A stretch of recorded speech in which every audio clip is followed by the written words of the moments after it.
Hi, I'm Katie Kramer, President and CEO of the Boettcher Foundation. Welcome to Colorado Leadership Stories, where we talk to everyday, courageous leaders who have made transformational impacts in their communities and are building a better state for everyone. You'll hear from leaders and organizations and communities throughout the state as we explore the idea that leadership is an activity that anyone can do.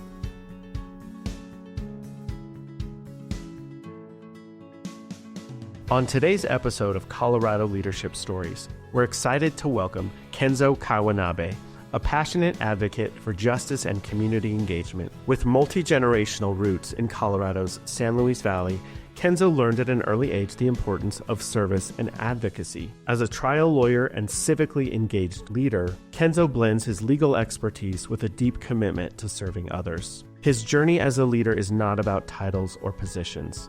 Kenzo leads to make an impact, inspiring others along the way. We could not be more excited about this conversation. Katie, we're going to turn it over to you. Thank you for joining us, Kenzo. It is great to be here, Katie. I was trying to recall how long we've known each other, and I got to think it's over 25 years. Does that sound right? I think that's right. We've been friends a long time, and we have this other connection of the Boettcher Foundation being both Boettcher scholars and such. So, we'll talk about and that. You've been my boss too, right? You Oh, my served goodness. on the board of trustees and was our chair. That would be the best hire ever, but please continue. Well, I can't wait to dig into this. This is so much fun to have you tell us your story. And like me, you're a fourth generation Colorado kid, and you hail from the San Luis Valley. And so if you start us off there, talk to us chronologically. How'd that start? Tell us your family's story and how they came to Colorado. You bet. So my great-grandparents on my dad's side immigrated from Japan to California, and they were poor farmers. And a number of poor Japanese farming families were recruited to southern Colorado and other tough areas to farm. So in the 1920s, my great-grandparents immigrated. Japan, California, ended up in Colorado. And so we've been in the San Luis Valley ever since. My relatives continue to farm potatoes, barley in the San Luis Valley near Mount Blanca. And that was on my dad's side. And because they were in Colorado before World War II, they did not have to suffer the injustice of the internment camps. Now, my dad met my mom at the University of Colorado. She'd come from Hawaii to Colorado for college and somehow convinced her to move to the Valley. So I went to Alamos High School, just like my dad went to Alamos High School. But my mom's side of the family, they weren't so lucky. They were in California. World War II broke out. And they were ordered to pack up what they could carry, shipped off to internment camps in Poston, Arizona. And so they did have to suffer the injustice of the internment camps. Wow. And based upon that history, Kenzo, has that influenced your choice of career and the way you see the world? Yeah, you bet. Absolutely. I think my career, I'm a lawyer, and one of our foundational blocks is the rule of law. And I think back to my family's history about when the rule of law fails, when American citizens are forced into a camp to leave everything. That is against our Constitution, and I think it's part of my job to make sure that the Constitution is upheld and that things like the internment camps never happen again. I know that you've been warrior for justice in a lot of ways in your career, and I know we're going to get to that, but I want to stay on the Valley for just a little bit longer. And I know you're one of four boys, right? And I'm friends with several of them. That's right. Just want to hear more about that story. I know your family was very involved in the community. And how did that history and those experiences when you were growing up shape your commitment to community service? The San Luis Valley, if you know Southern Colorado, it's a special place. It is. I think it is and I'm clearly biased, but I think it is the most beautiful place in the world. Giant, enormous dunes of sand nestled up against a 14er we call Mount Blanca. But what really makes the San Luis Valley special are its people. And there's something about being so isolated, feeling like we're often ignored by the rest of the state, that I think creates resilience, creates community, because we rely upon each other. And I will say no one really is super wealthy in the Valley. And so we share. We share resources. We share love. And I think ultimately that is what community is all about. And so that's where I was raised. That's how I was raised by my parents, who were involved in the community. My dad was one of the first promoters of solar energy. He was an architect, Wow. broke away from the farming roots. My mom was a med tech at a hospital and then became a CPA and Right. was an accountant down in the Valley. And we were taught to volunteer. And I think that is what makes community. It's about caring beyond yourself, caring beyond your family. It's caring about others. And that is what makes a stronger place. Definitely. Just reflecting back to spending like we do at the Boettcher Foundation in the Valley. It's so distinct from other places in the state. And one of the things that I think just underscores the point you made is you ask anybody where they're from down there, and they say the Valley versus like the individual community. You know, they may be from Del Norte or Alamosa or Manassas or wherever. If you dig deeper on it, they may say that. They say, I'm from the San Luis Valley. That's all right. There's an identity and a collaboration there that we certainly see here. And it is a beautiful and special place for scenery and people. I love that. I appreciate that. Now, part of it is because no one's ever heard of Alamosa or Fort Garland. That's not or true. Del Norte, but they have heard, hopefully, of the San Luis Valley. Okay, so take us back, Kenzo. Take us back to Alamosa High School, where you won your Boettcher Scholarship. And looking back, how has receiving the Boettcher Scholarship impacted your leadership journey? The Boettcher Foundation, it's just been an incredible force in my life. Back when I was a senior in high school and I opened up that white envelope that I think Boettcher still mails to those scholars, and finding out that I won the Boettcher Scholarship, which allowed me to pick any university in Colorado and have everything paid for, was such an incredible gift. I remember receiving the letter and jumping somewhere in the house with my mom and dad holding each other. That was a special gift financially, but more than that, it was a recognition that this small town, Hick from the Sticks, was someone who could achieve, was someone who could make a difference. That was important in the early part of my life. And that early recognition, I think, helped propel me on my ultimate journey to law school with an eye towards using my skills to make a difference. But I'll also say on the financial aspect, the financial freedom, I didn't know it at the time, but when I was in college, my dad unexpectedly passed away at 47. And to have that financial freedom, because my dad left my mom, my three brothers who were still in middle school and high school, was pretty incredible as well. Again, couldn't predict it, but I'm always grateful for it, for what Boettcher Foundation did for my family. And then later, after I got back from law school in Washington, D.C., I came back from Georgetown to clerk for the Colorado Supreme Court.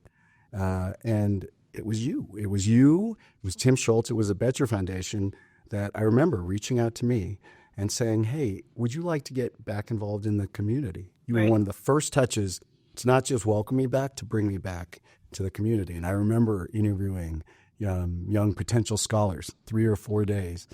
And I just always appreciated that. And I guess finally, when Boettcher invited me to join the board, it was such an honor to be part of the organization that had already given me so much. And I'm sorry this is turning a bit into a commercial about the Boettcher Foundation, but it really has been one of the most impactful organizations for my life. And what makes Boettcher Foundation special in my mind is it actually cares about the communities where I grew up. And that's unique. It's not just about where the governor lives at Boettcher Mansion. It's not where the symphony plays at Boettcher Concert Hall. It's that Boettcher Foundation has funded scholars and projects in every community in this state and continues to do so. That's rare, and that is what connects the state and makes us feel like one community. That's important. Thank you. Spoken like a true board chair, and grateful for the commercial. And you know that I feel the same way, certainly as a staff member, but changed my life as a scholar too. And I think the other thing too, Kenzo, is the Boettcher Foundation has benefited from your leadership significantly, but you have not just limited to the Boettcher Foundation. I want you to talk about, you are a community champion, and you've been recognized for that in many awards. So, you were board chair at the Denver Foundation, and say just a little bit more about how you and your family have paid it forward, just like the Boettchers invested and now you're paying it forward in so many different ways with other organizations. Before I do, can I ask you a question? Well, geez, I mean, it's my podcast, but okay. Well, you mentioned that Boettcher has been so important in your life. I am curious. You're now the CEO, but you started at the Boettcher Foundation early on, shortly after college, right? Right. So why have you chosen to stay at the Boettcher Foundation as a place where you've committed your life to service? Yeah. Well, thank you for asking that question, Kenzo. That could be another podcast, but I will answer it this way, that when I interviewed for the job here in my early 20s, the then president, Tim Schultz, asked me why I wanted the job. And I said there are 3 reasons. One is I want to be in a place where I am of service. 2 is I want to be in a place where I'm always learning. And 3rd, I want to be doing something that impacts education because I'm passionate about that area. And I will say that those 3 criteria throughout my career and all these different roles I've had here, those 3 reasons are still true. I learn something every day. We are of service in this state, as you talked about. And, education, that's one of our biggest grant-making areas of all time. So I think when you find a career, and I think this will double it back to you, so it's coming back, is values aligned. It doesn't feel like a job. It's joyful that we can show up in our work lives and feel like we're making an impact, right? And I think that you have done that through your community involvement as well as your career. Do tell us about, I know you received like the Outstanding Community Volunteer Award, I think from National Philanthropy Day, and some other awards, many others that we have like in your bio. But what are some of those other things, places where you've invested in the community? All right, way to shift it back to me. Appreciate that. So first, I view my life in 3 buckets. So for me, the most important bucket is my family bucket. And so I hope I've tried to be a good partner. My wife, Irene, works at National Conference of State Legislatures, and my 2 daughters are now in college, Mika and Aya. I hope that I've made a difference in continuing to foster that sense of community and giving back, because I do believe that's our obligation to future generations. So second bucket is my work bucket, and as part of that, after clerking, I've spent nearly 25 years, one of Denver's oldest and largest firms, Davis Graham. It was a great place to learn and to practice law. And they also instilled in me the duty to give back through pro bono work. So we did represent companies in various forms of litigation, but they also allowed me to volunteer my time and my skills, including in one of my greatest cases, which ended up losing, Lobato versus State of Colorado, to try and improve public education finance across this state. And that was the culture of Davis Graham, continues to be that culture, even though I'm no longer there. And then that third bucket is the community service volunteer bucket. And so outside of my pro bono work, it's the other organizations that I've tried to be involved with. And I put those into 4 different areas myself. But I've tried to maintain a balance among those 3 buckets, prioritizing the family bucket, never feeling like I've actually ever achieved that balance. But that's how I've tried to organize my life. Hopefully that answers a little bit of your question. It does. And let's double click on the professional area now, because I do want to talk more about the pro bono work you're doing and have you tell us about your new firm. Sure. Maybe share about some of those cases, whether pro bono work or otherwise, that you feel most proud of or you feel like had the biggest impact. Tell us a story about one of those. You bet. So I was fortunate at Davis Graham to represent individuals, for example, asylum seekers from Togo, Africa, refugees that ultimately we were able to get asylum for, represent 2 blind tenants in a landlord-tenant dispute.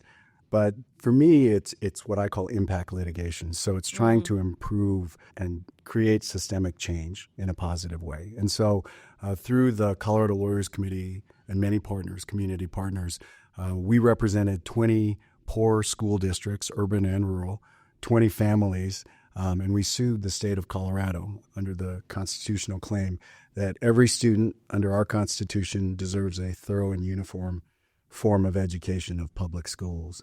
And we don't have that in the state. If you grew up in the state, if you have kids in the state, you understand that the school's resources are so dependent on property values. Right. And so if you live in a property-rich district, you get more resources.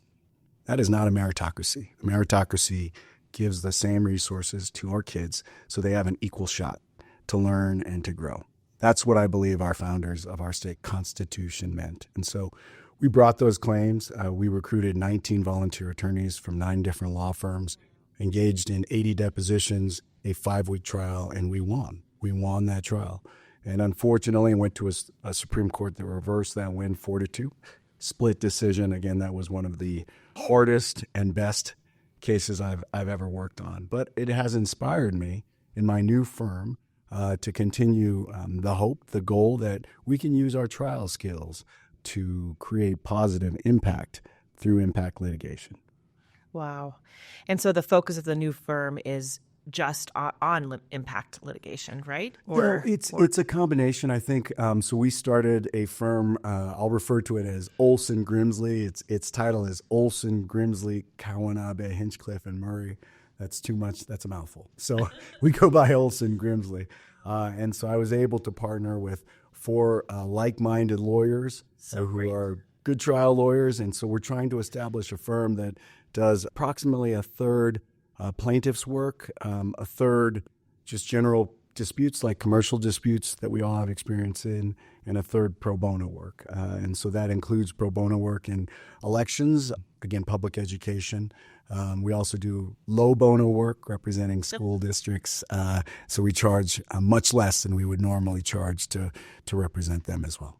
Well, that's great. And certainly your history in the state and your family's histories and inspired that commitment to making sure that things are fair and just, even though we know they aren't. Well, and so much of it is, I believe, I mentioned before in the rule of law, but the rule of law doesn't work unless people and organizations have access to our courts. And that's why, for me as a lawyer, I took an oath, and part of our oath is to represent the indigent.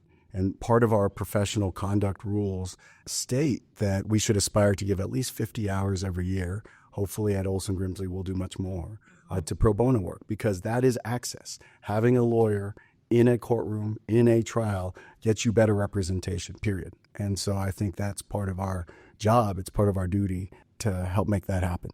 Well, it's inspirational and grateful for warriors like yourself. No. So let's talk about your other bucket. I know I've tried to tease this out a little bit, but you've served various community organizations and nonprofits. Sakura Foundation, of course, Boettcher, Colorado Lawyers Committee, just to name a few. Kenzo, there's so many things you could choose to do with your time. And I know your time is limited because, yes, you want to be a career-loving father and partner, and you want to do good in your job, but also in the community. So how do you decide which civic initiatives you want to get involved with? I mean, I can't do it all, right? And so I think about 4 areas that where I think I can sort of best make a difference, either through my skills or through my passions. And so skill-wise, one of those areas are organizations, legal organizations that provide those legal services. And in our system of justice, most criminal defendants, if they can't afford a lawyer, they get one through the public defender system, and that's great. But if you're on the civil side, for example, a victim of domestic violence that needs a TRO, or elderly people who have been swindled and are being kicked out of their home, that's on the civil side, and you don't get a lawyer.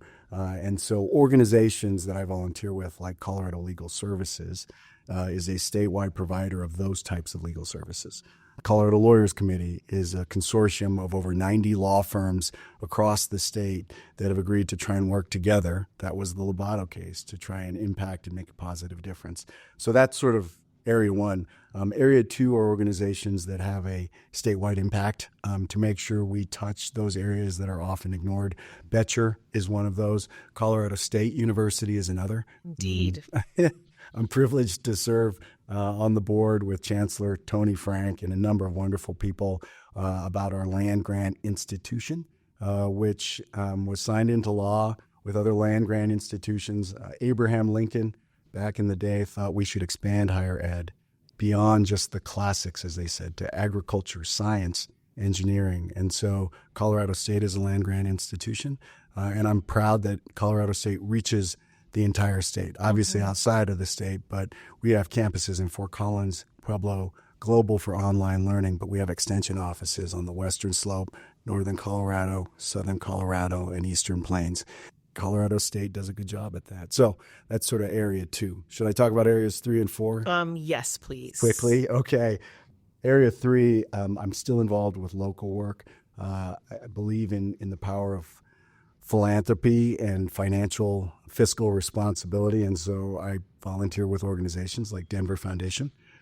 They are one of the largest community foundations in the country. Barton Institute, which serves as a fiscal agent for organizations, including organizations that provide services for our immigrant communities.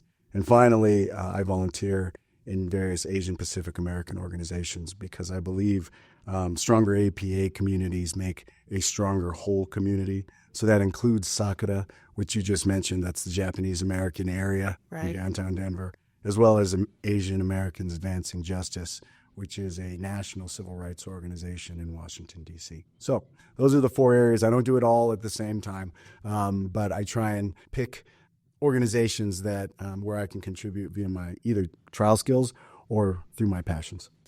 Kenzo, that sounds just like you. So intentional. You've got your 3 buckets. You've got your 4 areas. But seriously, I think just to reflect back to you, when you think about how you want to make an impact in the world through time, talent, treasure, ties, we talk about that at the Boettcher Foundation. I think what you've just shared is such a good example of that, where you're using your smarts and your skills to advance impact. You're doing things that are close to your heart, and as well as just how you give your time, whether pro bono work or to any of these variety of community engagements. So it's great, a great lesson, and you're such a wonderful role model in all the ways.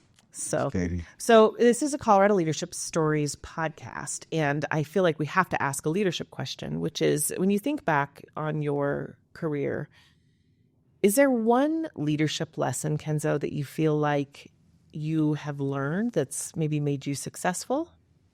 Ooh, that's a good question. I don't know if there's one specific instance. I do believe in servant leaders, absolutely. I think the lesson that I've learned, though, is, and Javier Soto talked about this, CEO of the Denver Foundation, is that you have got to lead, or at least I believe I should lead with humility. And what does that mean? And I'm going to say 3 things. Does that surprise you? What? Please do. I mean, leading with humility, number 1 is it's not about you. Right. So many leaders, I think, are in it to, quote, lead because it gets them recognition or it gets them in a space where they want to advance. But that's not true leadership. Leadership with humility is realizing it is not about you. What is the ultimate goal, right, for that community or for that organization? Yes. Second is that you're actually not that special. You don't accomplish anything by yourself. And you have to remember that you're part of a team that is involved with leading through humility. And then finally is that you can always do better. That maybe you did a pretty good job, maybe you did a pretty bad job, but ultimately you've got to evaluate what you did. I know we call it metrics. Right. Evaluate what you did, talk about what you can do better so that you do better in the future. To me, that is the leadership that I try and emulate. Well, and that I will tell the audience that is exactly how you showed up here at Boettcher as our board chair and such. And I really appreciate, especially, Kenzo, when I think about your impact on us thinking about how we want to make transformational impact here. But then the next question is, how do you know it's transformational? And how do you know it's impactful? And you were so wonderful, really helped us to drive this evaluation culture that we now have as we're looking at all the ways and being good stewards of this generous family's money that is intended to make Colorado a better place. So thank you for your influence on us. We are very grateful for that. Thanks, Katie. Can I answer the question a little more generally, though? I mean, sure. For me, so let's talk about the courtroom. And so how does leadership show up, at least in my philosophy, in the courtroom? And I think of 3 ways. One is our job in the courtroom is to be a storyteller, right? To tell our client's story in the most persuasive way possible. And so I'm part of a team of lawyers. And so leading a team of lawyers is really in service of that team.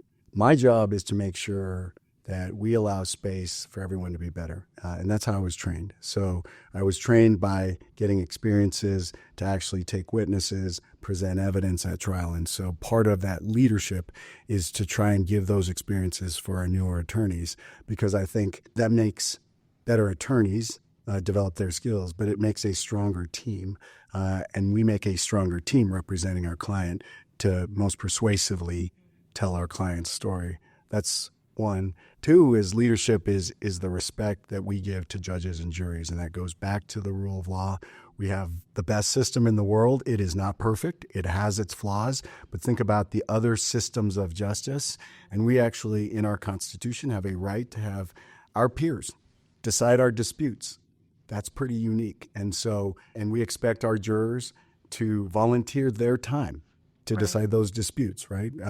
That's a lot. Our judges often give up lucrative careers in order to get into public service to become judges, because they are part of this system with the rule of law. So leadership is respect to the judges and juries, including never represent the law. I mean, if there are cases against you, you raise them up and you tell the court that.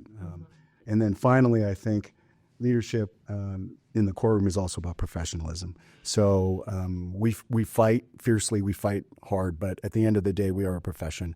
And so leadership also means extending professionalism to opposing counsel. That's important to keep our legal system where it should be, right? It is about professionalism. Let's not play games. Let's represent our clients. But ultimately, it is the law and how they apply to the facts. That should determine the outcome. Great answer. And 3 parts. Again, well done. Making fun of my organization. That's so fun. That is so fun. I That's exactly what Irene does. No, I make fun of it because I do the same thing. I gave you my 3-part answer earlier. Well, okay, so we are going to turn it to the lightning round now. Lightning. Let's do it. And we'll see. I have a suspicion for what you might say, but I might be surprised. Okay, what is your favorite Colorado hobby, Kenzo? Oh, gosh, can you call mountains a hobby? I'm Sure. gonna call it. Can you do all the mountain things as your hobby? I don't do all the mountain things. I'm not a rock climber, but I love our mountains. I do. I mean, it hiking, skiing. I just feel like when I get to the mountains, I can sense my blood pressure going down. Do you know what I mean? I do. I wish we were in the mountains right now. Yes, too. We have to look at them out the window, I suppose. Okay. Wait. What's yours? Fishing. It's got to be fishing. Nice. I love to fish. Okay, favorite Colorado landmark, Kenzo? The Great Sand Dunes, without hesitation. Okay, well, I thought you were going to say Mount Blanca. So, but yes, very That's right next door. regionally appropriate. That is Good right job. next door. That's right. All right, what action hero do you most identify with? Oh, I would love to say Superman or Wonder Woman, but I can't.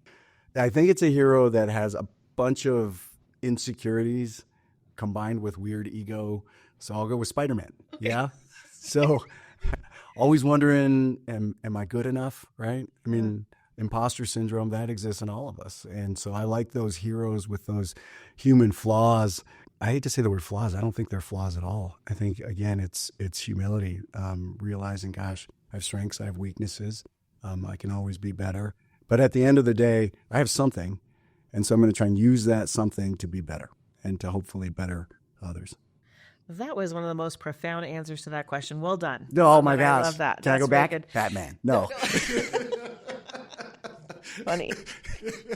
Okay. All right, Kenzo, I'd be interested to hear this too, because I know you and I compared notes on what we're reading and thinking about. But what are you currently binging? Is there a show or a book or a podcast that you're liking that is wasting your time, or you're really enjoying either? I'm about to start, so I have not yet seen this, I guess, drama mini series called Expats with Nicole Kidman. So I can't comment on it, but that's my plan. That's in the queue. Okay. So I'll just recommend an old school book, Principled Politician by Adam Schrager. And it's about not so well known, but one of my heroes, Ralph Carr, governor of Colorado, extremely popular politician who took a principled stand, one of the few politicians that sacrificed his political career by doing the right thing and saying that internment of Japanese Americans was unconstitutional.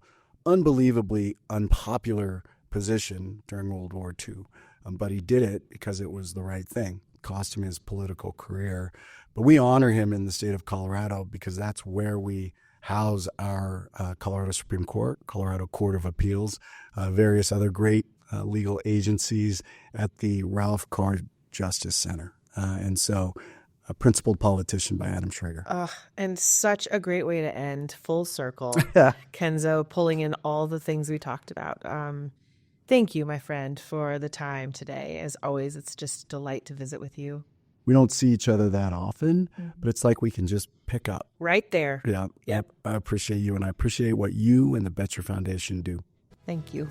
Thank you for joining Colorado Leadership Stories, where we hope to inspire the next generation of Colorado community builders, doers, and difference makers. Colorado Leadership Stories is presented by the Boettcher Foundation. The Boettcher Foundation supports Colorado by empowering leaders and communities with tools to tackle challenges and pursue opportunities, building a better state for everyone. With an 85-plus year legacy of giving back, we're committed to amplifying our impact for future generations. That's the spirit of Boettcher.